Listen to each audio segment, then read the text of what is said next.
Y de diversos temas de actualidad vamos a hablar a continuación con el senador del Frente Amplio del MPP, Nicolás Viera. ¿Cómo estás, Nicolás? Bienvenido a Palabras Cruzadas. Un gusto, Wilmar, un gusto. Bueno, me dijeron que tenía que venir a sustituir a Ana y bueno. Y te tocó a cubrir la licencia. Exactamente. Bueno, épocas de licencia. ¿Es tal así? ¿Puede un legislador, un senador desconectarse de algún modo? Vos sabés que yo me tomé los primeros días de enero y en esto de que en el periodismo y los periodistas a veces nos cuesta mucho desconectarnos, y el segundo día de mi supuesta desconexión y licencia pasó lo que pasó con Trump, Estados Unidos, Venezuela y Maduro. Entonces uno automáticamente tiene el reflejo de ya meterse de nuevo en la actualidad y ver lo que está pasando. Me imagino que a nivel parlamentario pasa algo similar también. Bueno, sí. A ver, lo que uno intenta, creo yo, es que descanse el cuerpo. Porque la cabeza es imposible. Uno ya el último contacto que tenés en tu vida es el celular, que lo dejás arriba de la mesa de luz, y el primer contacto que tenés en tu vida es el celular, porque amanecés mirando por lo menos la hora o las notificaciones. Entonces, eso lleva a que no, la cabeza en realidad vos estés leyendo, actualizándote, buscando información, evacuando dudas y tratando de no joder a mucha gente. Pero bueno, es cierto que la cabeza no descansa mucho a veces. Uno hace el intento porque siempre las jornadas después se empiezan a extender en el año y es complicado. Pero bueno, el mundo no para. Uruguay por lo general se tranquiliza bastante en la primera quincena de enero. Siempre está aquello de que el país arranca después de turismo. Pero en realidad en este mundo globalizado que estamos viviendo y más en este contexto, está muy difícil para planteárnoslo así, ¿no? Bueno, y a propósito de este caso que sacudió al inicio del año y que todavía genera repercusiones, ¿no? Esta intervención de Estados Unidos, ¿qué lectura haces vos? Ya ha pasado unos días, ¿cómo estás viendo todo esto que está pasando? Bueno, esto tiene mucho que ver con lo que yo he estado escuchándolos a ustedes hablar en los días anteriores, a Arari, con quien comparto el análisis. Yo creo que estamos como bien Pepe Mujica lo señalaba, en un cambio de época muy acelerado, y hoy por hoy ya no existe el mundo que conocimos posguerra fría o a inicios del siglo XXI. Yo creo que estamos asistiendo, en el caso del accionar de Estados Unidos, pero particularmente el presidente Trump, yo diferencio Estados Unidos del presidente circunstancial, porque depende quién gobierne, si gobiernan demócratas o republicanos, es cómo tratan sus relaciones internacionales y particularmente cómo tratan a América Latina. Entonces, yo lo que veo es una especie de estertores de un imperio en decadencia, ¿no? O sea, Estados Unidos está demostrando que ya perdió el liderazgo mundial. Estamos asistiendo a una guerra geopolítica que en este caso tiene como centro el territorio de América Latina, pero que en realidad la guerra es Estados Unidos, Rusia, China, básicamente, ¿no? Y estamos pensando o viendo cómo se están dando determinados caminos que hace 2 años o 3 años no lo pensábamos. Que hoy Francia, Inglaterra y otros países de la Unión Europea mandando tropas a Groenlandia para defender o prepararse por una eventual defensa contra Estados Unidos, es realmente descabezado. Que los integrantes de la OTAN se estén defendiendo del principal líder de la OTAN, que es Estados Unidos. O sea, ahí ya marca que Estados Unidos, a impulso de Donald Trump, no solamente va contra aquellos que piensan distinto a él o que tienen otros intereses, sino también está yendo contra los que se supone, entre comillas, son aliados. ¿Y eso en qué esquema de lo que nos hemos criado con la construcción de la ONU, con la construcción de tantas otras organizaciones internacionales encaja? En ninguna. Y es ahí la complejidad del mundo. Por eso hoy las relaciones internacionales están totalmente hechas polvo y hay que reconstruirse permanentemente todos los días. Hoy el presidente Orsi se tuvo que reunir con el embajador de Estados Unidos en Uruguay por una comunicación vía Twitter que hace una autoridad de Estados Unidos sobre el otorgamiento de visa. ¿Y cómo lees eso, no? A partir de lo que conocimos ayer, que Estados Unidos frenaba el procesamiento de las visas de 75 países, incluido Uruguay, por ejemplo. Y es la lista negra. Es la condena de que si no estás conmigo, sos mi enemigo. Eso es la lectura que yo hago. Ahora, yo creo que como Donald Trump ha impreso en esto de las relaciones internacionales, capaz que mañana cambia y dice otra cosa. O sea, es esa la dificultad que tenemos hoy. Capaz que mañana el embajador concita la atención del presidente de Estados Unidos y dice, no, a Uruguay lo excluimos, ¿no? No sé qué va a suceder, es muy difícil. Pero es el castigo, es lo que pasó con Maduro, que es totalmente cuestionable, de ir a sustraer a un presidente y a su esposa, como puede haber sido cualquier otros dos ciudadanos. La gravedad acá también la está dando la investidura que tiene el presidente de un país. Es el ejemplo de que Estados Unidos está en crisis de liderazgo mundial. Porque si no, el método hubiese sido las relaciones políticas, hubiese sido hasta las trabas, el ahogamiento económico. No, fue el uso de la fuerza matando a 54 personas para hacer la operación en un país extranjero, para secuestrarlos e ir a juzgarlos a su país con fundamentos bastante complejos de aceptar, incluso para la justicia norteamericana, que está diciendo el cártel de los soles no existe. Entonces, ¿cómo va a condenar a una persona como líder de algo que no existe? Es bastante complejo. Ahora, más allá de esto que estás diciendo del accionar de Estados Unidos y de Donald Trump, ¿cómo evaluabas lo que estaba pasando en Venezuela, no? Porque los cuestionamientos estaban obviamente sobre este país, sobre la última elección. De hecho, nunca se presentaron las actas. ¿Cómo definías lo que estaba pasando en Venezuela? Bueno, yo creo que ahora hay otros elementos que se suman a lo que uno podía haber visto, y hay elementos significativos. Yo ya lo he dicho. Maduro, lo dije muy crudamente, es un término que quizás no está bueno usarlo, pero me parece que es un impresentable desde el punto de vista político. Cómo ha llevado adelante la conducción. Obviamente que Venezuela tiene con Chávez y sin Chávez, ha existido un quiebre claro de liderazgo. Entre otras cosas, porque para quienes vemos los procesos revolucionarios de América Latina, cambió hasta la connotación de decirle revolución, porque Chávez era un revolucionario de ideas y política y de liderazgo, que la gente lo seguía claramente. Pero ahora tenemos otros elementos. Hoy tenemos claramente determinado que existían presos políticos en Venezuela. Porque si no, no se entiende cómo la presidenta encargada, con una llamada por teléfono con Donald Trump, larga a presos sin pasar por ningún proceso judicial. Eso en cualquier lado son presos políticos. El llamado a apertura, la negociación con los privados para explotar el petróleo, hay una cantidad de elementos. Entonces, yo creo que hoy, algunas de las dudas que muchos de los frente amplistas también se planteaban en los ámbitos internos de discusión, hoy hay pruebas que dan la razón a esa visión. Entonces, yo creo que eso es complicado, es grave, es una afrenta contra los procesos democráticos, pero igual sostengo que nada de eso es un fundamento para hacer lo que hizo Estados Unidos.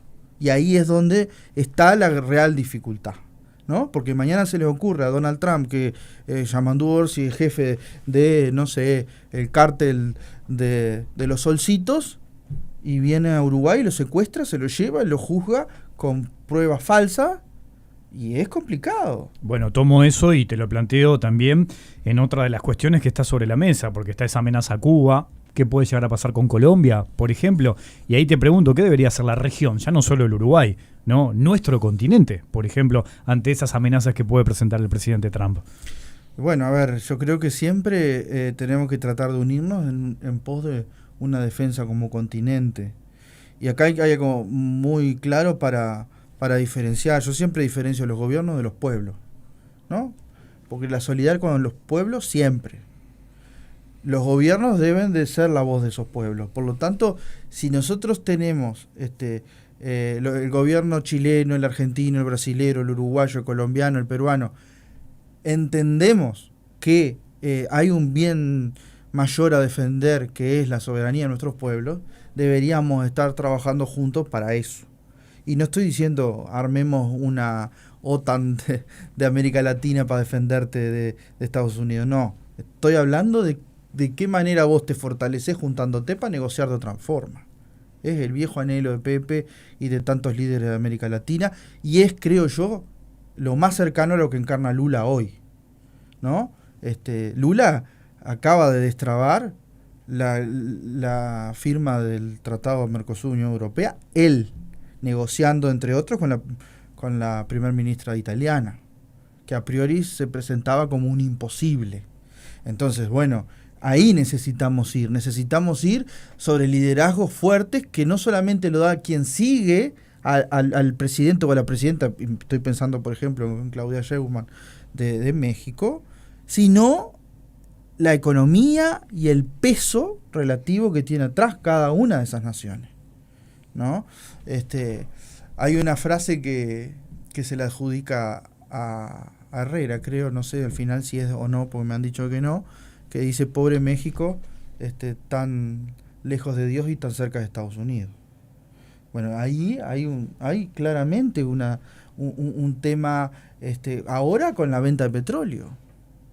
Y las piezas se mueven todos los días, porque Estados Unidos cuestiona a México porque le estaba vendiendo el petróleo a Cuba, pero por otro lado el primer ministro de Canadá hoy se está reuniendo con el presidente de China también para negociar el petróleo que Canadá tiene y que supuestamente Estados Unidos no lo quiere. Entonces, América Latina y América toda, si lo tomamos desde Canadá hasta Tierra del Fuego, lamentablemente por impulso de Estados Unidos está poniendo en duda aquello de ser un territorio de paz. Y eso es una dificultad, porque la sangre y los muertos siempre se cuentan con los pueblos, no se cuentan los gobiernos. Entonces nosotros tenemos ahí una visión mucho más amplia, y yo celebro en estas horas que escuché al doctor Volonté, a Iglesias, al mismo presidente de la República, hablar de la necesidad de tener una política de Estado en materia internacional en este contexto. Recién mencionabas a Brasil, destacabas también lo que había hecho Lula, ¿no?, con el tema del acuerdo Unión Europea-Mercosur. Hoy, por ejemplo, escuchaba al senador del Partido Colorado, Andrés Ojeda, a propósito de esta situación que se dio con las visas y esta medida de Estados Unidos que genera una repercusión en el Uruguay, y Ojeda decía que Uruguay es una especie de sucursal de Brasil en materia de política internacional. ¿Cómo lo tomas eso? Lo que pasa es que Ojeda quiere que Uruguay sea sucursal de Donald Trump en materia internacional. Y eso seguramente sea una definición política mayor que haya que tomar. Pero porque Donald Trump se enoje por lo que hace un país, a mí no me puede condicionar. El bien mayor, lo que nosotros adentro de nuestras fronteras entendemos como la pública felicidad, a nivel de continente, es defender la soberanía de nuestros pueblos.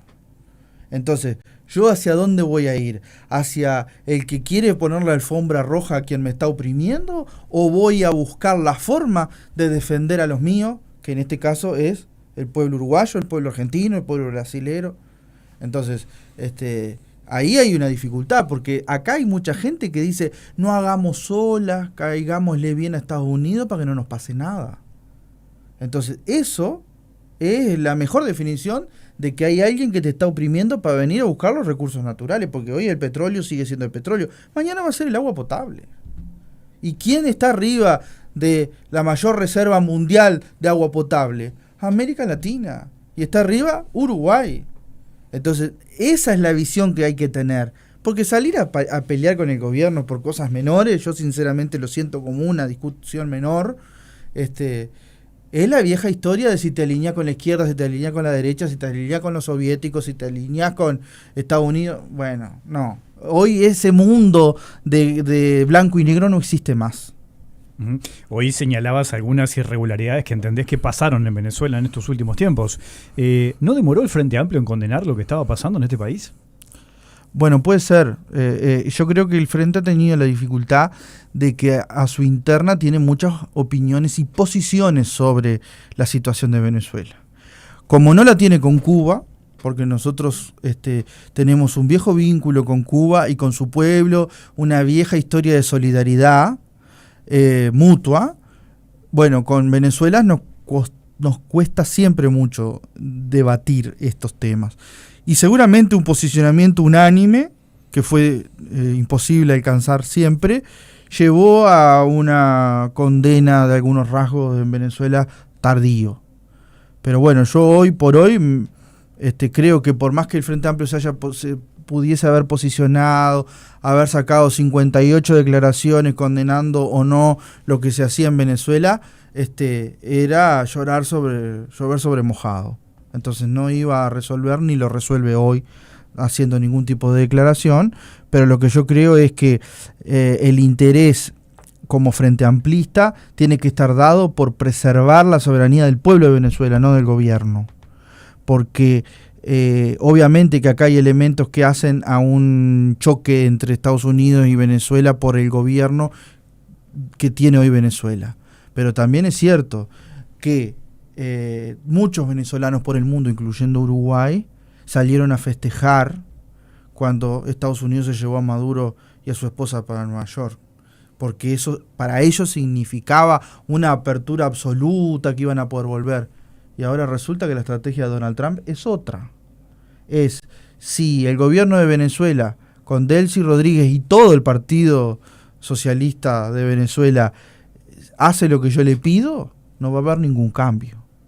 Entonces, ahí también dejó colgado del pincel a todos los venezolanos que andan por el mundo y que creyeron que el cambio venía en serio.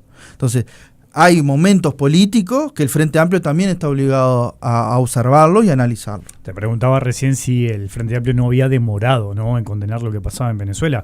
Hay legisladores, por ejemplo, de la oposición que vienen señalando desde hace un tiempo vínculos complejos entre el Frente Amplio y los gobiernos de Maduro, después de Chávez, o antes de Chávez también, que no eran muy transparentes, que digamos, y que eso llevó y condicionó a que el Frente Amplio no se plantara cuando veía cosas que no estaban bien. ¿Cómo tomás esas críticas de esos vínculos complejos? A ver, yo qué sé, acá se ha dicho por parte de algunos senadores y senadoras del Uruguay que tenemos vínculo con las células terroristas de Irán y de Hezbollah y no sé cuánta cosa más. Todas opiniones sin ningún fundamento, y esta creo que también lo es. No hay ningún elemento para decir que el Frente Amplio tiene ningún tipo de vínculo más que el público conocido de intercambio político y diplomático con las organizaciones de izquierda de Venezuela, digamos. No ha existido. Incluso aquello de que el gobierno del Frente Amplio hacía negocio con Venezuela también se cayó, porque siempre fue acuerdo entre privados, y eso está recontra demostrado, incluso hasta en algunos pasajes por la justicia uruguaya. Entonces, a mí me parece que esos son una especie de cortina de humo para no discutir lo que realmente importa. Yo no escuché a la derecha nacional cuestionar a Yanine Áñez cuando dio el golpe de Estado en Bolivia. Es más, el presidente de la calle Polo la invitó a su asunción, que no vino, pero la invitó. Y eso fue un golpe de Estado reconocido por todos los organismos internacionales. Entonces, yo creo en los análisis propios y ajenos, pero que tienen determinada coherencia. Los que buscan mirar para un costado y no miran para el otro, me parece que no tienen ningún tipo de reconocimiento.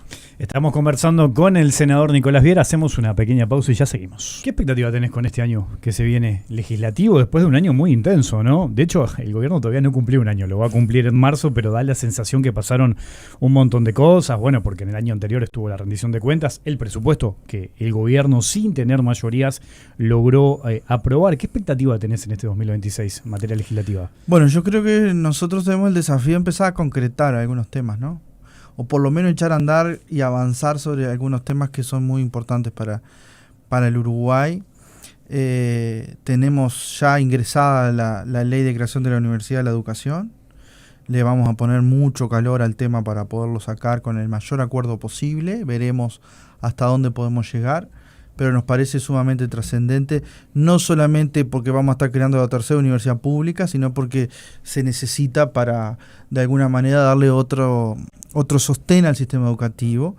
Después tenemos algunos proyectos como el de mi compañera Blanca Rodríguez, que es la creación del comisionado para la primera infancia, que también tiene ya salió de comisión, fue aprobado allí, lo vamos a tener que discutir, y eso es un tema que va a traer discusión, pero que creo que también de concretarse es un gran avance. En mi caso, además, junto con otros compañeros, estamos trabajando mucho con el tema salud mental.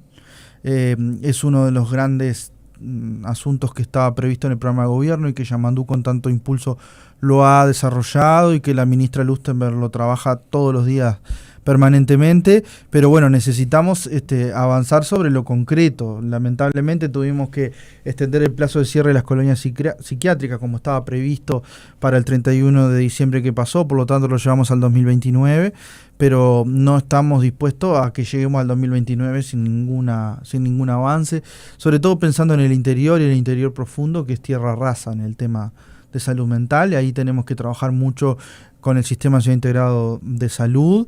Así que bueno, en ese camino tenemos una cantidad de asuntos y otros que vendrán y otros que van a proponer desde la oposición. Va a ser un año de mucho trabajo, y obviamente que bueno, hay que monitorear también todo lo que ya hemos podido avanzar, sobre todo en la ley de presupuesto. Todo lo que contiene la ley de presupuesto requiere un seguimiento, y bueno, tanto la bancada de diputados como de senadores del Frente lo va a hacer, y creo que además el gobierno terminó consolidando una hoja de ruta, y a pesar de los poco auguriosos análisis que por ahí se hacían, sobre todo de parte de la oposición, de que no íbamos a lograr tener presupuesto y demás, se logró alcanzar con votación histórica en las dos cámaras el presupuesto nacional. Y eso creo que habla también de la impronta que el presidente y el gobierno le está dando a este asunto, a este tema. Y otro de los temas que también tenemos es el Contralor, que el Parlamento naturalmente hace, y allí aparece, por ejemplo, la situación Cardama, y sabemos que hay una cantidad de información todavía por vincular, por encontrar, por saber su resultancia de diferentes informes que cada organismo tiene, y nosotros en la bancada de senadores seguimos analizando el tema de cerca. Veremos qué camino vamos a tomar cuando nos reunamos en el mes de febrero para iniciar digamos la hoja de ruta de este año, pero es uno de los temas que desde ya digo que va a estar en la agenda de este 2026. ¿Y qué expectativa tenés con eso precisamente? Porque bueno, el año se cerró justamente, esa fue una de las interpelaciones, y hay como también, ¿no?, un cruce muy fuerte se dio en ese episodio entre gobierno y oposición. ¿Qué pensás que puede llegar a pasar este año? Bueno, yo creo que nosotros tenemos que lograr acercarnos lo más que podamos a una resolución que yo creo que tiene que tener dos caminos o dos patas. Una es que garanticemos como país y como gobierno tener las patrulleras, porque eso se necesita, y es un tema que además sé que está arriba del asunto tanto la ministra de Defensa como el presidente de la República. Y por otro lado, que es donde creo yo que entra mucho más el rol del Parlamento, es investigar sobre las presunciones que tenemos, muchas, de irregularidades en todo el proceso de adjudicación a este astillero, que además siguen apareciendo información referida a la poca certeza de que aún pudiendo se terminen esas patrullas, y más cuando además estamos ante una inversión millonaria del Estado uruguayo. Entonces ahí nosotros no queremos amputarnos ningún mecanismo. Desde el llamado a comisión de la ministra y otras autoridades hasta la comisión investigadora, queremos analizar todos los caminos a seguir. Uh-huh. Hoy mencionaste el pasar ahí al expresidente José Mujica, ¿no? Obviamente vos sos senador del Frente Amplio, del MPP.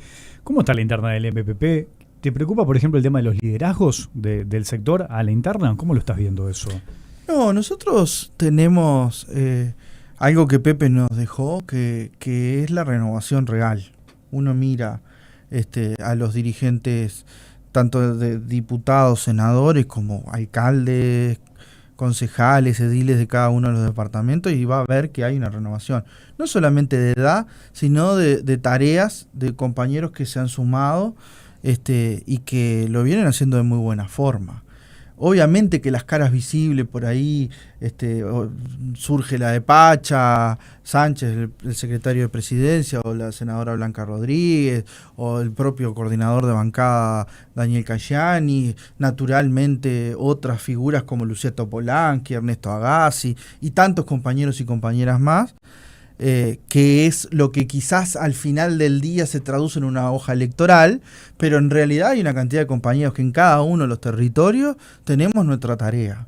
Yo soy senador de la República, pero no puedo dejar de ser el dirigente político del MPP del Frente Amplio de Colonia. Entonces, ese tipo de asuntos nosotros lo estamos trabajando de manera muy aceitada. Seguramente este año tengamos instancias de intercambio interno, congreso, discusiones políticas de rumbo, sobre todo, porque naturalmente se nos fue el mejor comunicador que tenía el MPP, que tenía la izquierda uruguaya, se nos fue un líder con todas sus letras, y bueno, en Pepe nosotros lo que queremos es honrar su legado, que es muchísimo y que hemos aprendido mucho. Y yo creo que hay mucha gente preguntándose qué viene en el MPP después de Mujica. Y creo que esa construcción de lo que viene lo tenemos que hacer todos y cada uno de los militantes del MPP. Hablábamos del MPP, te pregunto en general por el Frente Amplio, porque bueno, en el periodo pasado, en el año pasado, hubo algún sector de militantes del Frente Amplio que estaba un poco molesto por algunas cosas que estaban pasando o que no estaban pasando según ellos entendían en el gobierno. ¿Cómo tomás esas críticas que vienen desde adentro del gobierno mismo, de sectores del Frente Amplio? Yo las tomo bien, mientras que vengan con respeto, vamos arriba. He visto, sí, que compañeros se organizan y han planteado algunos temas, incluso se lo han planteado Fernando Pereira, el presidente del Frente. A mí me parece que siempre hay que escuchar todas las campanas, todas las opiniones y los fundamentos, porque aunque nos parezca que no, o a que algunos compañeros estén quizás como muy potenciados en su vehemencia comunicacional, siempre terminan teniendo una cuota de razón. Entonces, nosotros tenemos que caminar al encuentro de todo el mundo, y también de aquellos que están descontentos o que ven que el gobierno no avanza tanto como ellos que quieren, porque una de las cosas que al Frente Amplio le pasó cuando perdió en el 2019 fue no escuchar a la gente o no estar tan cerca de la gente. Y yo estoy convencido que eso no nos va a pasar ahora, porque Yamandu Orsi, si tiene algo, es el feeling con la gente. Entonces, me parece a mí que la fuerza política que tiene su rol de acompañamiento del gobierno, pero que también puede ser crítica al gobierno, tiene que lograr encontrar un lugar para que aquellos compañeros que tengan su opinión no tan acorde puedan volcarla.